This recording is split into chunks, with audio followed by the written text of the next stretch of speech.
Hello, good morning, all of you. Myself, Shanwaz Ahmad Mir, working as assistant professor in Diploma Department, Suresh Gyanwar University. So today we will discuss our new topic that name is Compass Survey, and we will also discuss about the studies of instrument and area calculation. In this topic, we will discuss about the uh, mm, various type of instrument which are used in compass survey and how we will calculate the area calculation in this topic. First we will see about the learning objective. What are the learning objective of this topic? Student will understand the various important term and instrument used in compass survey. They will also understand the procedure of compass survey and the different types of compass survey, various instruments that are used in compass survey. And the learning outcomes are they will understand the method of traversing, reduce the field data and plot the result geographically.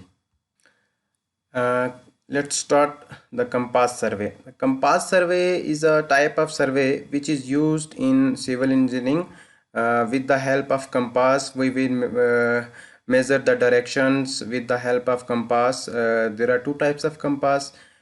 Prismatic compass and surveyor compass. The principle of survey is traversing, which involve a series of lines which are connected. This is the diagram of a compass survey. The man who is using compass survey and finding the directions with the help of compass survey and tripod, and we will also discuss about the types of compass survey. There are two types of compass survey: prismatic compass and surveyor compass, which is shown in the figure. This is the clear picture of a prismatic compass. There are various parts of compass survey that are showing in the figure. And the prismatic compass is the compass which we measure. Both compass like prismatic and survey compass are used to the measuring the direction when we measure any field or any plotting the area and any area calculation. These two types of compass are used. The compass survey consists of various parts like cylindrical metal box, pivot tube, lifting pin and lifting lever, magnetic needle, graduated ring, prism, object vane, eye vane, glass cover, sunglasses, reflect mirror, spring brake or brake pin. These are the consisting parts of a compass survey. Whether it is, but it is only some components are used in prismatic compass, and the surveyor compass is a totally different compass survey. This is the real image of a compass survey that you are showing in this picture. There is a compass there is a needle inside, and there is also some vanes, scale, there is also a prism. These are the this is the compass survey that which are used in current time in our surveying. The different instruments used for compass survey are prismatic compass, tape, ranging rod, tripod, arrows, plumb bob. Prismatic compass is used for measuring the direction like north to south, east to west. Tape is measuring for distance. Ranging rod is used for measuring the marking the station. Tripod is a stand which we set the prismatic compass on it, and plumb bob it is used for centering in compass survey. These are the instruments which are used by measuring the distance or directions or calculation of area in compass survey. Prismatic compass comprises of a magnetic needle which is attached to the circular ring made of aluminium. The needle is on the pivot tube and will orient itself in the magnetic meridian. The line of sight is defined by the objective vane and the eye slit, both attached to the compass box. A triangle prism is fitted below the eyesight slit. The reading increase in clockwise direction. The object vane from can be folded on the glass lid which cover the top at the box. As you clearly see in the diagram, there is a prismatic compass. Prism is attached, fitted below in the eyesight, and the reading will we will reading increase in clockwise direction, there is an also object vane can be folded which cover at the top of the box. The adjustment of a prismatic compass are the following are the adjustment usually necessary in the prismatic compass are centering, leveling, focusing the prism. What is centering? Centering, like when we set up the compass survey, when first we will do the centering process with the help of plumb bob. Leveling means the instrument set up on the any surface of the ground is now totally leveling and ready for reading. Focusing the prism means we have to focus on the prism for taking the reading. The centering of the compass is placed vertically over the station point by dropping a small piece of stone of below the center of the compass. It fall on the top of the peg marking the station. This process is known as centering in compass survey. And the leveling by means of ball and socket arrangement, the compass is then leveled. The graduated ring swing quite freely. It may be tested by rolling around a pencil on the compass box. And the third one is focusing the prism. This prism is attached, slid up and down, focusing till the reading are seen to be sharp and clearly in the compass survey or in the setup. Next is the surveyor compass. This is the diagram of survey compass, which are consist various parts like eye vane, brass box, lifting lever, scaling ring, object vane, lifting pen, bevel glass cover. These all are the parts of a surveyor compass which is used in compass survey. This is another diagram of a surveyor compass when we measure the directions of any pole on the surface of the ground. This is the example. This is the photo of a compass survey.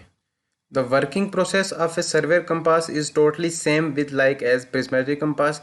There are three processes, like first one is centering, and the second one is leveling, and the third one is different. That one is observing the bearing line. In this type of compass survey, reading is taken from the top of the glass and under the tip of the north end of the magnetic needle directly. No prism is provided. There is a difference between prismatic compass and surveyor's compass. In prismatic compass, the prism is attached with the prismatic compass, but in surveyor compass, there is no prism is provided. Construction and bearing system of the surveyor compass differ from the prismatic compass. Next is types of meridian. There are three types of meridian, like magnetic meridian and magnetic bearing, true meridian and true bearing, arbitrary meridian and arbitrary bearing. Now we will discuss about three types in the upcoming slides. This is the rule, this is the formula which is used to find out the bearing in any quadrant. See, there is a table of reduced bearing, WCB of any line, quadrant in which it lies, rule for conversion and quadrant. First one is 0 to 90 degree, that is first quadrant, and the rule is same as whole circle bearing minus reduced bearing. The quadrant should be north and east. Second is 90 degree to 180 degree. This is the second quadrant, and this is the rule. The rule for the conversion is reduced bearing is equal to, like values are given, we have to apply this formula, like 180 minus whole circle bearing, and the quadrant should be south and east. And the third is 180 degree to 270 degree. This is third quadrant, and the rule is WCB minus 180 degree, and the quadrant should be south and west. And the fourth is 270 degree to 360 degree. The quadrant should be fourth, and the rule apply for conversion is 360 degree minus whole circle bearing, and the quadrant should be north to west. Field work in compass survey. Field work means what work will be done in the field, that is known as field work. The field party, it consists of 4 persons. First one is surveyor, second one is 2 chainmen, and the third is flagman, pegman to fix the station. And the equipments that are used in compass surveys, like tripod stand, prismatic compass, surveyor's compass, chain, tape, peg, arrows. And the transversing, there are two types of transversing: open transversing and closed transversing. This is the diagram of open and closed transversing. First one is closed transversing. Closed transverse is used, or it is defined as the first point and the last point is known any point where we are taking the measurement. This is known as closed transverse. And the open transverse is first point is known and the last ending point is unknown. This process is known as open transverse. Precaution in using the compass surveying are: the first one is glass cover, set up and level properly, reading notes, prevent from dust, rain, cleaning, carrying the instrument. Like glass should be covered, and our setup is purely level. And the third is we have to with our reading notes. And the fourth is the instrument which we are carrying should be free from dust and rain. It should be clean, and we have to care the instrument which are used. While we are taking the measurement in any field, it is it should become with the various errors.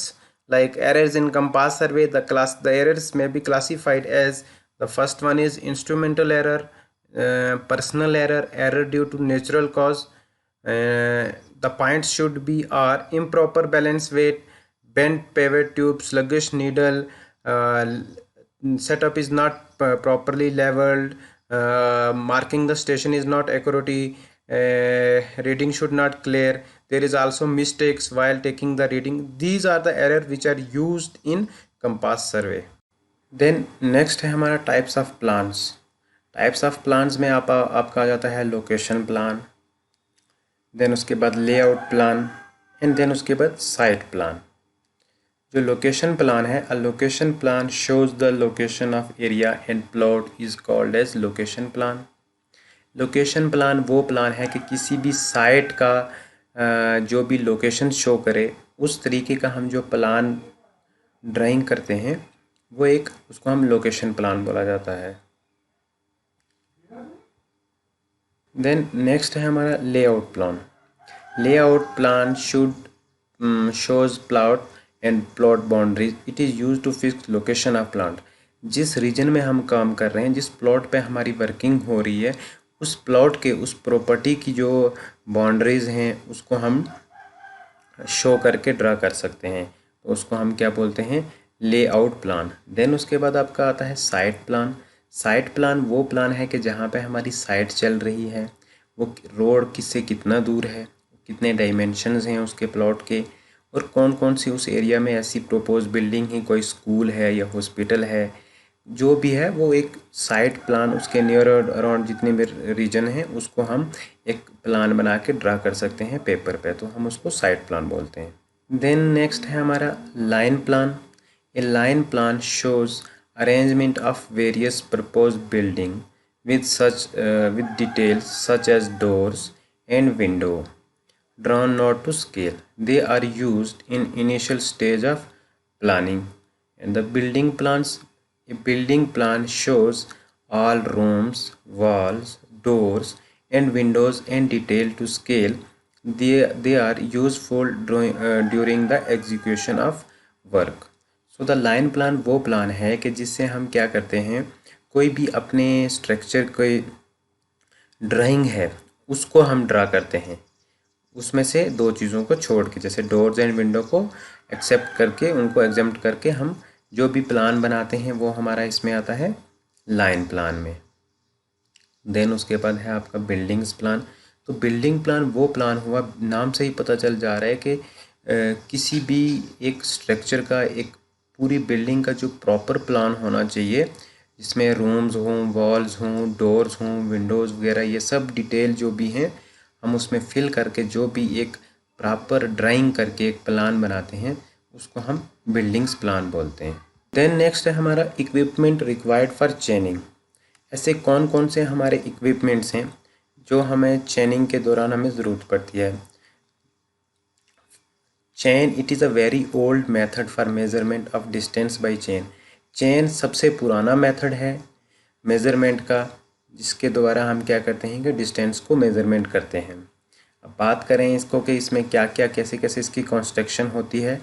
Chains made of straight link of mild steel wire of 4 mm diameter to measure the distance. Brass rings are inserted at every 1 meter and brass tacks are inserted at every 5 meter. Chains are generally available in 20, 30 and 50 meter in a length. तो first point जो है कि वो कहता है कि chain जो बनती है वो एकदम स्ट्रेट लिंक से माइल्ड स्टील से बनती है, माइल्ड स्टील की वायर से बनती है जिसका डायमीटर 4 mm होता है। देन उसके बाद हर 5 मीटर के डिस्टेंस पे एक ब्रास की रिंग्स प्रोवाइड की गई है, जिससे कि हम उस पर ये अनुमान लगा सकते हैं कि हमारा डिस्टेंस इतना मेज़र हो गया। उसमें डिस्टेंस शो करता है कि हर 5 मीटर पे एक टैली लगी हुई है, एक ब्रास का टैग लगा हुआ है, उसको हम एज अपना रेफरेंस पॉइंट मानते हैं। और बात करें चेन्स की जो लेंथ अवेलेबल है वो अपने पास 20 मीटर की भी है, 30 मीटर की भी है और अब तो 50 मीटर में भी अवेलेबल हो रही है। Advantages and disadvantages of chaining. Advantages की बात करें तो सबसे पहले very strong as made of steel, बहुत ही मजबूत होती है क्योंकि ये किससे बनी होती है, स्टील के लिए। फील्ड मेजरमेंट सूटेबल इन हिली एंड फॉरेस्ट एरिया, सिर्फ और सिर्फ हम इसको जो अच्छे से सूटेबल करती है वो हिली एरिया और फॉरेस्ट एरिया में करती है। इट हैज़ लेस एरर, क्योंकि इससे एरर लेस क्यों होते हैं, क्योंकि एक तो इसका डिस्टेंस जो इसका लेंथ होती है वो बहुत कम होता है, हम इजीली एरर को रिमूव कर सकते हैं। और डिसएडवांटेजेस की बात करें, हैवी इन वेट, क्योंकि ये स्टील की बनी होती है तो बहुत ही वेटेज वाली होती है, लेबर कॉस्ट इसमें ज़्यादा लगता है। सूटेबल फॉर ऑर्डिनरी वर्क, छोटे वर्क और एक टेम्परेरी वर्क के लिए हम इसको यूज़ कर सकते हैं, उसके लिए बेस्ट है ये। Length shorten due to bending of link, इसकी लेंथ शॉर्ट होने की वजह से जो इसके लिंक्स होते हैं उसमें क्या हो जाता है कि लिंक कभी कभार, जैसे हिली एरिया में हम यूज़ करते हैं इसको, तो उसके लिंक्स जो हैं वो बेंड हो जाते हैं। टाइप्स ऑफ चेन में ये 3 टाइप्स की अपने पास अवेलेबल होती है। जो मेन डिवीज़न है वो एक मैट्रिक चेन होती है और एक नॉन मैट्रिक चेन होती है।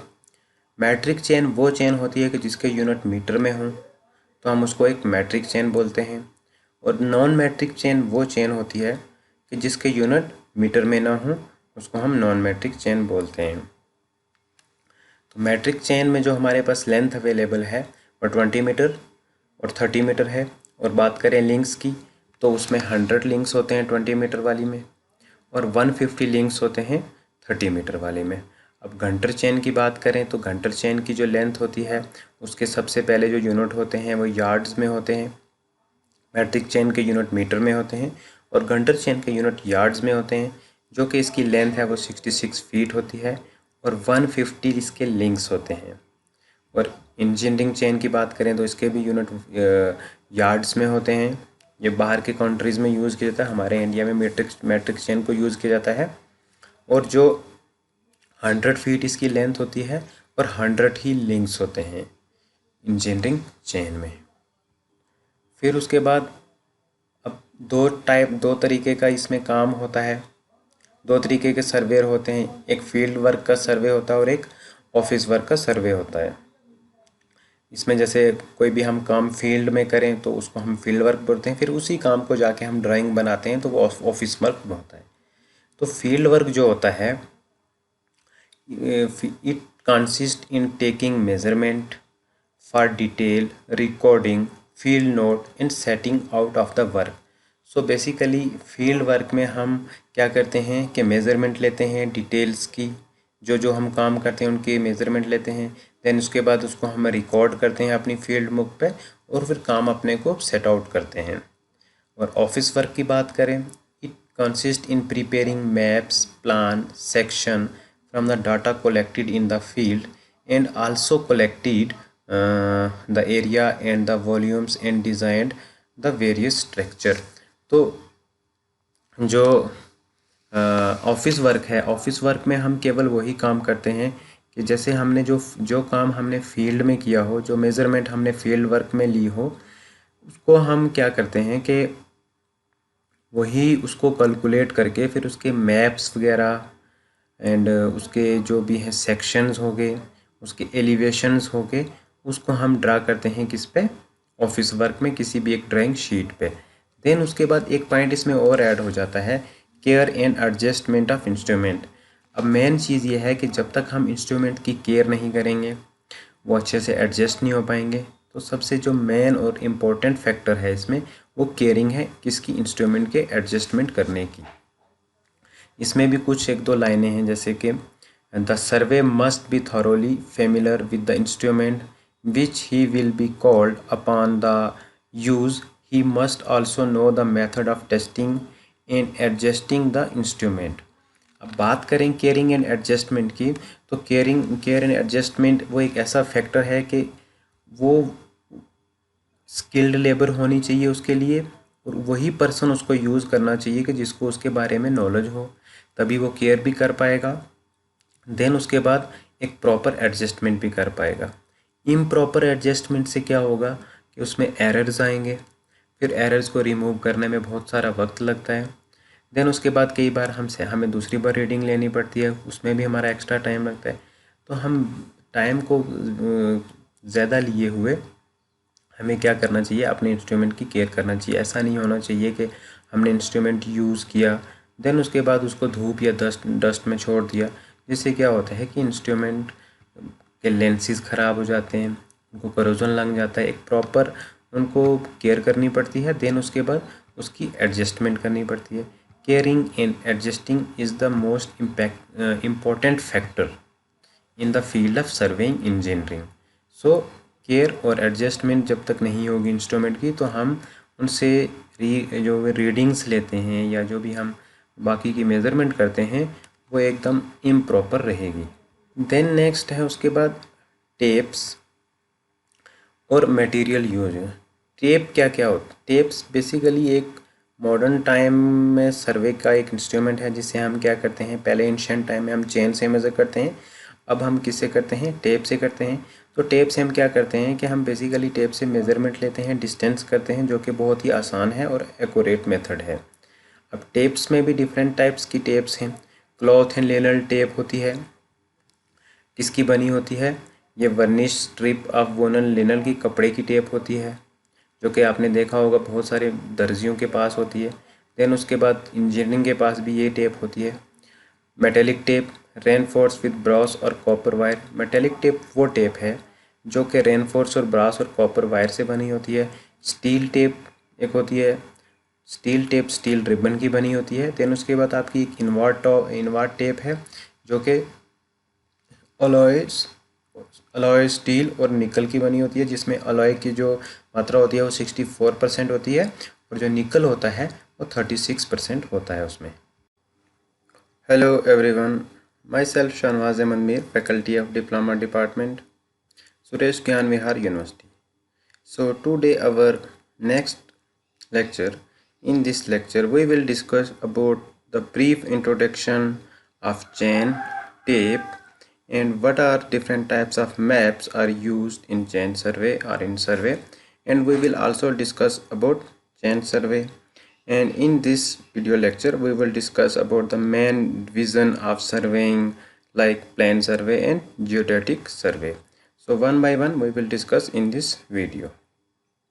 The basic definition of the chain survey is defined as surveying is the art of the determining relative position of objects on the surface of the earth by taking the measurement in the horizontal and vertical plane. The measurements are drawn to convert reduced size of paper known as maps or plan. It is the part of survey. Thus, in other words, we can say that it is the part of survey which deal the measurement in vertical plane is known as leveling. In the on the paper which these measurement are drawn are called section and elevation.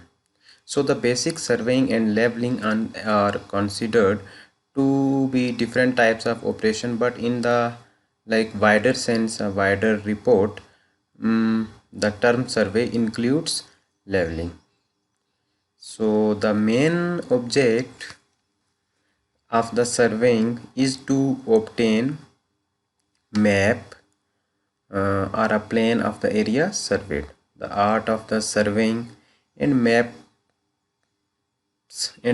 making has been practiced that very ancient time. So this is the basic definition of the surveying, and the basic purpose of the surveyings are to determine the relative position and size of natural and artificial features like mountains, hills, lakes, etc., to find relative height of various points of the earth, and to prepare an engineering map showing detail like highway, railway, canals. And it is also prepared like military map showing strategic points important for a defense country. So the basic purpose, जो इसका basic purpose है उसमें हम ये करते हैं कि हम सबसे पहले जो डिफरेंट पोजीशंस होती हैं, size of natural and artificial जो भी फ्यूचर्स होते हैं, जैसे माउंटेन्स हो गया, हिल्स हो गया या लेक्स हो गया, हम उनकी पोजीशन को डिटरमाइन करते हैं, इसीलिए हम एक सर्वेइंग करते हैं।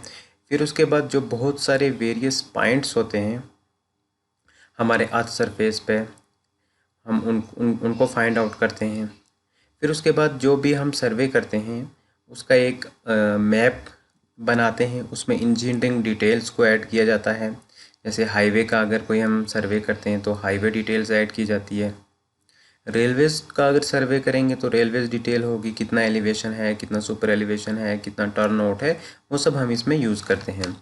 बात करें कैनाल्स की, तो कैनाल्स का भी एक टोपोग्राफिकल मैप बन रहा है जिसमें शो किया जाता है किस डायरेक्शन में है, कितना हमें उस पर कटिंग करके उसको डीप करना है। तो इस टाइप्स की जो भी डिटेल्स हैं वो एक इंजीनियरिंग मैप पे हम शो करते हैं बना के। फिर उसके बाद हम क्या करते हैं कि मिलिट्री मैप को शो करते हैं, जैसे कि कहीं भी अपने कंट्रीज़ की जो बाउंड्रीज वॉल हैं, जहाँ जहाँ डिफेंस सेक्टर है, वहाँ पे हम शो करते हैं। तो और ये बताते हैं कि ये एक मिलिट्री मैप है, ये सरफेस इंडिया की है, या फिर ये हमारे ऑक्यूपेशन में है, जो भी है वो एक मिलिट्री के हिसाब से सर्वे किया जाता है। तो ये बेसिक पर्पज़ है सर्वे का, जो कि हम सर्वे करते हैं। देन अगर हम उसके बाद बात करें इसकी मेन डिवीज़न सर्वे की, तो उसमें जो है वो सर्वे को 2 डिवीज़न में डिवाइड किया गया है। जो कि फर्स्ट डिवीज़न हमारा है वो है प्लेन टेबल सर्वे, और उसके बाद अपना जो सेकंड डिवीज़न है उसको हम जियोडेटिक सर्वे बोलते हैं। सो बेसिकली जो हमारा प्लेन सर्वे है, प्लेन सर्वे को हम डिफाइन करते हैं कि the earth is like somewhat elliptical in nature, but it is generally assumed to be a spherical. Therefore, a line joining any 2 points on the surface of the earth is an arc, like a circle, and not a straight line, but the survey line plane is projection upon a horizontal plane, and it is construction all linear and angular measurement drawn must be horizontal. So जो हमारा plane सर्वे है basically वो हम एक plain region के लिए करते हैं, जिसमें क्या करते हैं कि अर्थ की कर्वेचर को इग्नोर किया जाता है या फिर इलिप्टिकल सरफेस में होती है। इसमें बहुत सारे हम एंगुलर एंड हॉरिजॉन्टल, जनरली जो हमारा प्लेन टेबल सर्वे होता है वो हम इसको 260 किलोमीटर की रेंज के अंदर करते हैं और प्लेन रीजन के लिए यूज़ किया जाता है। नाम से ही पता चल जाता है कि प्लेन सर्वे बेसिकली स्मॉल एरिया के लिए यूज़ होता है और विद इन 260 किलोमीटर के अंदर जो भी हम मेज़रमेंट करते हैं वो प्लेन सर्वे में आती है। देन उसके बाद आ जाता है आपका जियोडेटिक सर्वे। तो जियोडेटिक सर्वे जो होता है उसको कुछ डिफाइन किया जाता है, when the survey extend over a large area or the degree of accuracy is required is great. The curvature of earth cannot be ignored. Those survey where the curvature of earth is taken into account are called geodetic survey. They are also known as trigonometrical survey, as they involve the knowledge of the trigonometric during different equation. So the geodetic survey is like generally adopted to locate the widely distance control points.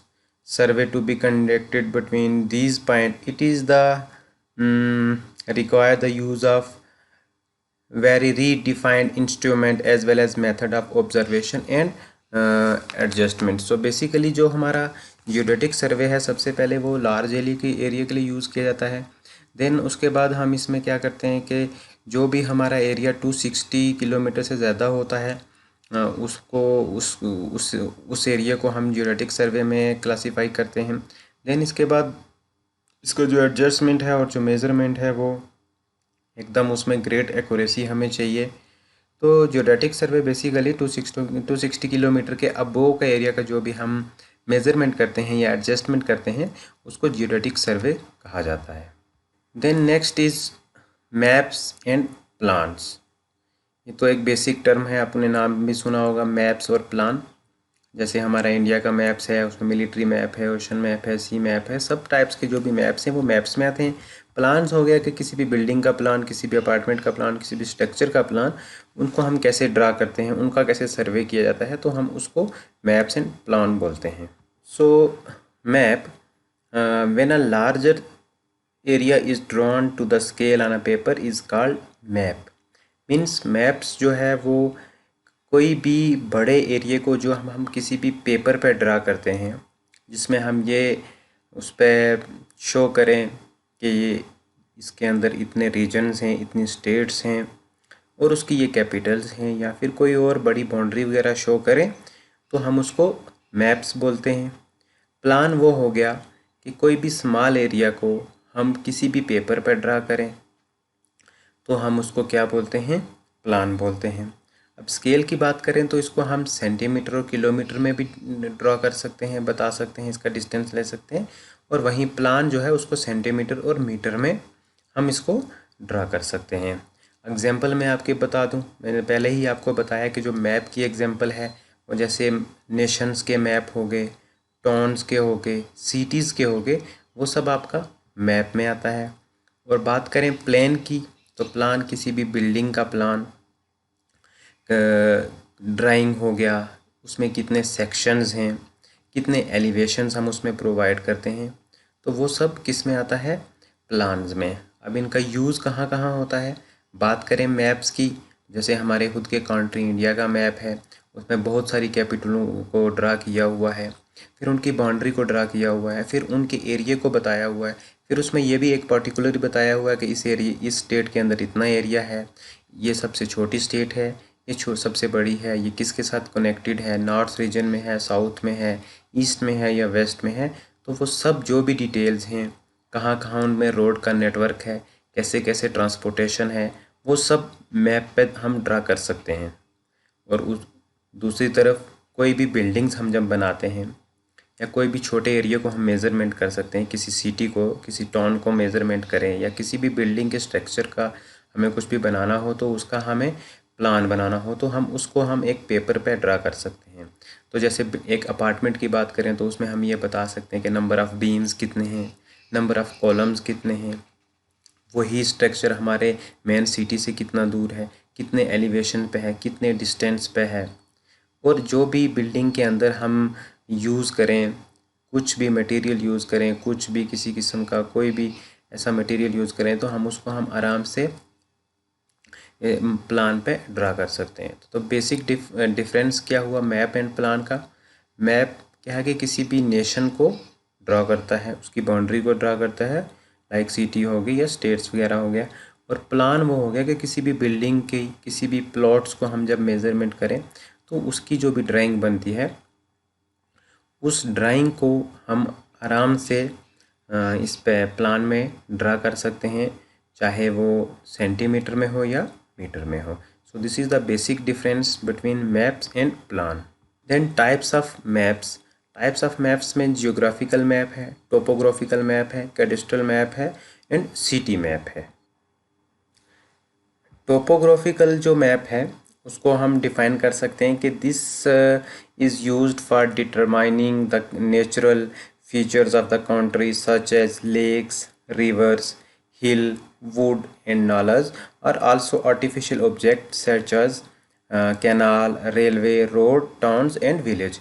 जो भी topographical map है उसमें हम canals, river, road, towns को और या village को जो भी हम नेचुरल जो चीज़ें हैं उनको ड्रा करें तो वो किस में आता है, टोपोग्राफिकल मैप में। देन उसके बाद आपका कैडेस्ट्रल मैप है। This is usually plotted to a like larger scale than topographical. Addition details such as boundaries of field, houses and properties are determined. जो हमारा कैडेस्ट्रल मैप है उसमें हम बाउंड्रीज ऑफ फील्ड को मेजरमेंट करते हैं, अपने घरों को मेजरमेंट करते हैं, लाइक उनकी प्रॉपर्टी शो करते हैं, तो वो कैडेस्ट्रल मैप हाथ में आता है। देन उसके बाद सिटी मैप जो है वो एक किसी भी सिटी को शो करता है, उसकी बाउंड्रीज़ को शो करता है। और जो आपका जियोग्राफिकल मैप है उसमें जैसे ओशंस हो गया, रिवर्स वगैरह हो गया, उन सब चीज़ों को जो भी एक पेपर पे ड्रा किया जाता है तो हम उसको जियोग्राफिकल मैप कहते हैं। Then next is correction for tape, correction for chain and tape measurement.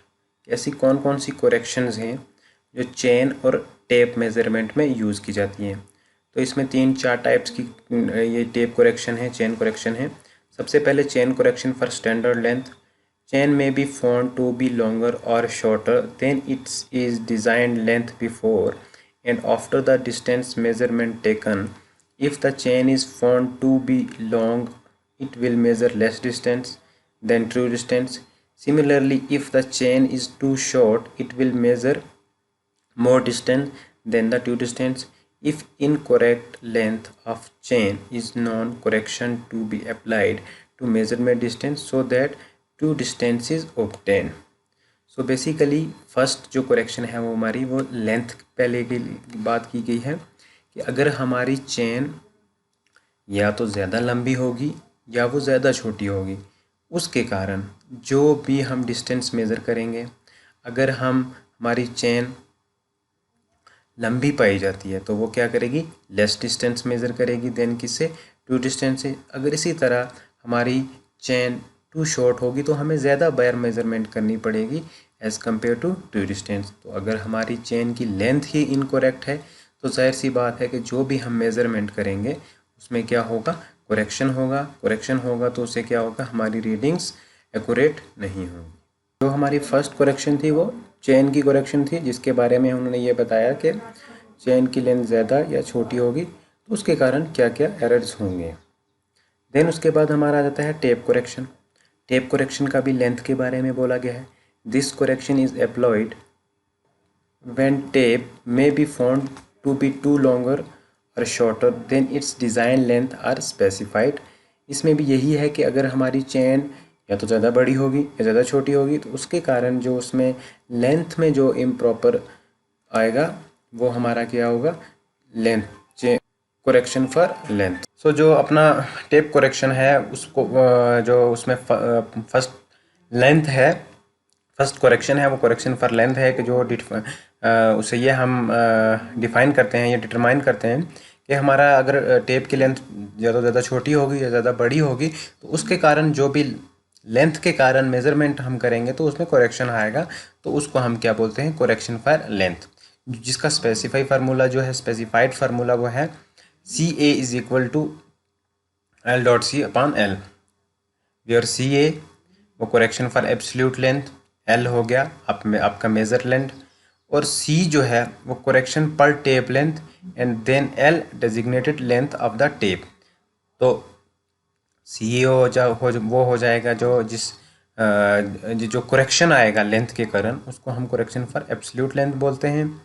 और L जो है जो हमने मेजर्ड की लेंथ को, उसको हम टेप से जो हमने लेंथ को मेजर्ड किया वो हमारा मेजर्ड लेंथ हो जाएगा। और सी जो हो जाएगा उस या तो चेन ज़्यादा छोटी हुई या जो ज़्यादा चेन बड़ी हुई, उसके कारण जो करेक्शन होगा उसको हम करेक्शन पर टेप लेंथ बोलेंगे, जिसको हम डिनोट करते हैं सी से।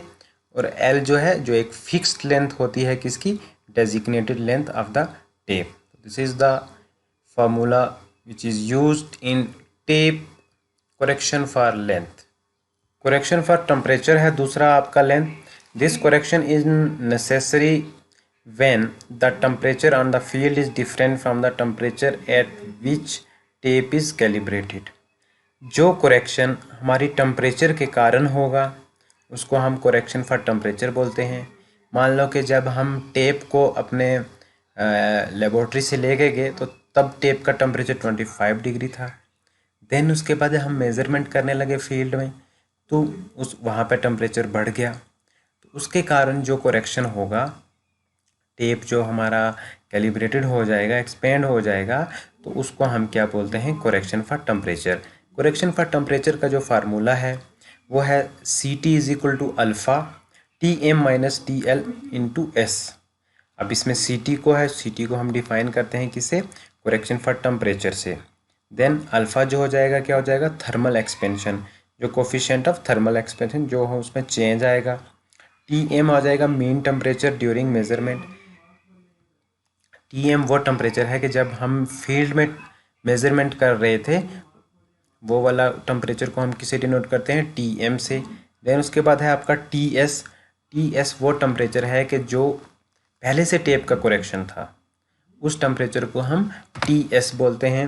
और देन उसके बाद लेंथ इन मीटर, जो हमने लेंथ को मेज़र किया मीटर में, उसको हम बोलते हैं एल। तो this is the formula which is used for correction for tape correction, correction for temperature in tape correction. Then next है करेक्शन फॉर पुल और टेंशन।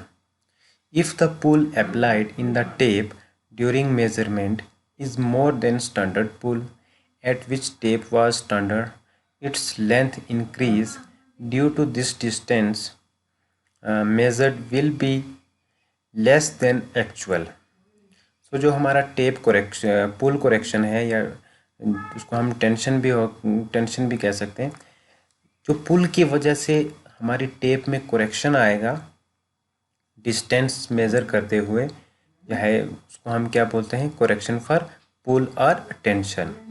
इसका जो फार्मूला है वो है C P is equal to P minus P O into L upon A E. अब इसमें P क्या है, सी पी हो जाएगा आपका करेक्शन फॉर पुल और टेंशन। देन उसके बाद जो पी है पुल अप्लाइड ड्यूरिंग मेजरमेंट। पी जो है कैपिटल पी फर्स्ट, जो सिंगल पी है वो कौन सा पुल हो जाएगा, जब हम मेज़रमेंट कर रहे हो उसके कारण जो भी पुल लगेगा उसको हम डिनोट करेंगे पी से मेज़रमेंट करते हुए। देन उसके बाद है आपका पी ओ, जो स्टैंडर्ड पुल जो पहले से ही फिक्स्ड होता है। एल आपका हो जाता है मेजर्ड लेंथ, जो भी हमने लेंथ को मेज़र्ड किया। देन उसके बाद ए है, अब कितने एरिया को मेज़र किया, कितना क्रॉस सेक्शनल एरिया टेप से हमने मेज़रमेंट किया, उसको हम क्या बोलते हैं, cross sectional area of tape, जिसको डिनोट करते हैं ए से। देन उसके बाद है आपका ई जो होगा वो इलास्टिसिटी हो गया, जो कि उस टेप में लगता है, हम इसको यंग मॉडुलस ऑफ इलास्टिसिटी भी बोल सकते हैं। देन है उसके बाद correction for sag. The difference between horizontal distance and measured length along catenary is called sag. At the time of determination of correction of sag this curve में B assumed.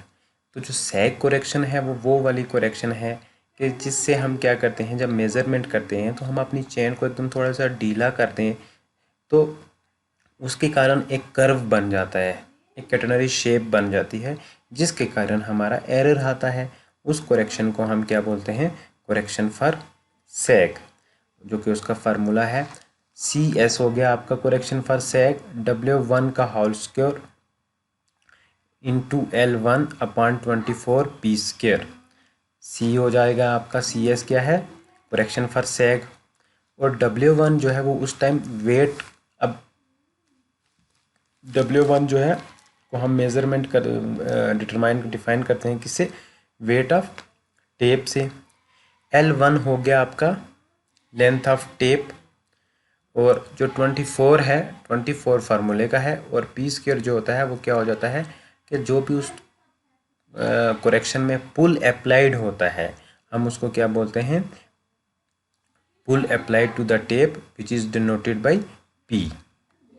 अब जो करेक्शन फॉर एब्सोल्यूट लेंथ था tape का, उसकी जो correction है वो positive भी हो सकती है और नेगेटिव भी हो सकती है।